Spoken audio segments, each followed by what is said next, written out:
शिवरात्रि के मतलब को पहचानिएगा, जरा ध्यान दीजिएगा। शिवरात्रि करती क्या है?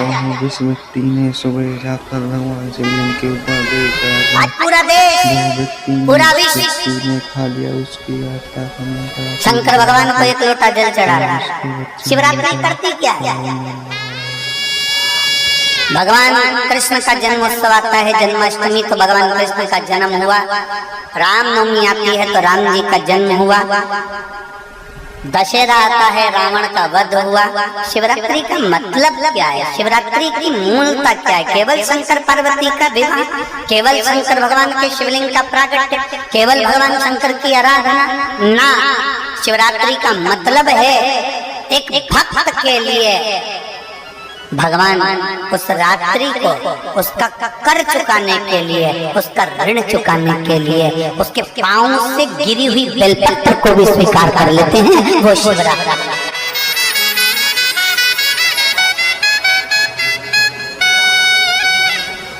शिवरात्रि पर एक फल चढ़ता है भगवान शंकर को,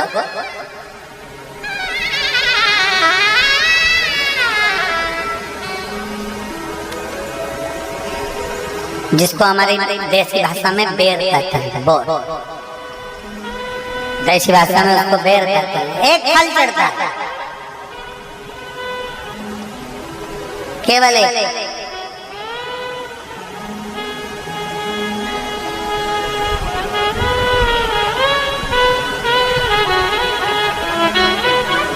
आप कितने भी बेर खा लो, आप कितने भी बेर वो क्या बनाते हैं उसको पानी में उबाल कर नमक मिर्ची डाल के, हाँ क्या बोलते हैं उसको, फेंक दो, हलद दो, जो भी बनाते हैं वो आप खा लें, उसको कितना।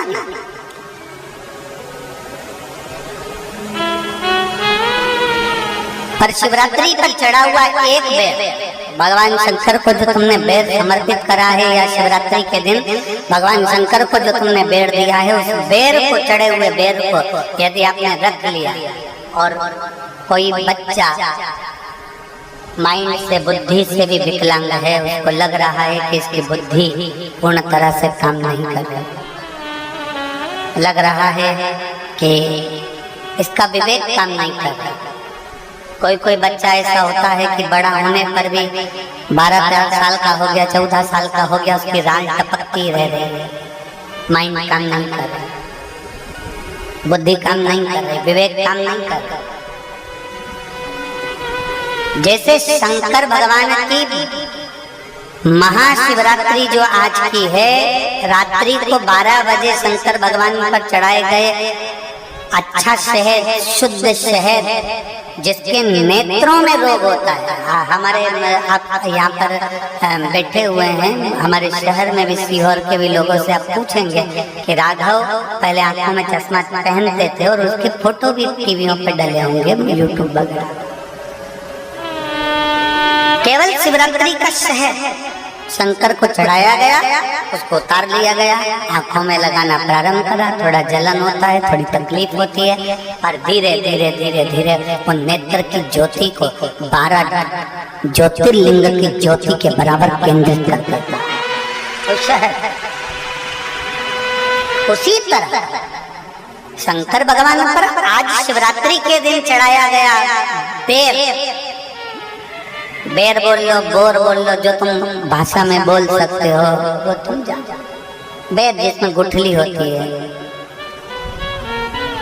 जो बच्चा माइंड से तकलीफ में होता, राल टपक रही है बहुत, उसका माइंड डिस्टर्ब रहता है, उसका माइंड काम नहीं कर रहा और बहुत उसका ध्यान नहीं कर रहा, बुद्धि काम नहीं कर रहा, डॉक्टरों का इलाज चल रहा है, तो एक प्रयास तुम भी करना। 12 आज महाशिवरात्रि के दिन का चढ़ा हुआ बेल है, वो बेर, उसको उठा और उस बेर के ऊपर की जो भाग होता है उसको भले तुम प्रसाद समझकर खा लो, मना नहीं, पर बेर के अंदर की जो गुठली होती है, उस गुठली को घिसकर उसका चंदन प्रतिदिन बनाना, प्रतिदिन उस गुठली को घिसकर चंदन बनाना है, और चंदन को बनाकर भगवान शंकर का चाहे पंचाक्षर मंत्र हो नमः शिवाय, चाहे षडाक्षर मंत्र हो ओम नमः शिवाय, चाहे श्री शिवाय नमस्तुभ्यम, इसको बोलकर उस बच्चे को सुबह सुबह उस बच्चे को खिलाना प्रारंभ करिए। 15 दिन, 20 दिन, 22 दिन में बच्चा कितना भी राज टपका रहा हो, चाहे उसका विवेक केंद्रित नहीं हो पा रहा हो, ऐसा लगता है कि जैसे पागलों जैसा व्यवहार कर रहा, धीरे धीरे उसकी बुद्धि केंद्रित होना प्रारंभ हो जाती है, उसका विवेक काम करना प्रारंभ।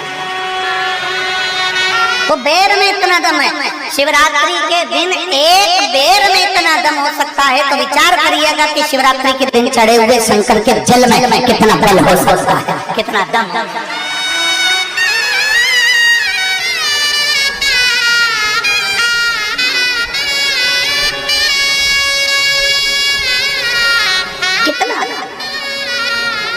इस महाशिवरात्रि के दिन जिस व्यक्ति ने ये उपाय कर लिया तो उस व्यक्ति के घर में हमेशा शांति रहेगी और बच्चों का पढ़ाई में मन लगा रहेगा हमेशा के लिए। जिस व्यक्ति सुबह पढ़ता है शाम को भूल जाता है, तो वो व्यक्ति वो उपाय जरूर करें, जिसके लिए उस बच्ची हो या बच्ची हो बच्चा, उसको हमेशा याद रहेगा। जैसा कि वेद मिश्रा जी बता रहे हैं। राधे राधे, ओम नमः शिवाय, जय श्री महाकाल, जय श्री महाकाल। चैनल को सब्सक्राइब करें और लाइक करें, शेयर करें, ज़्यादा से ज़्यादा वीडियो को लाइक करें।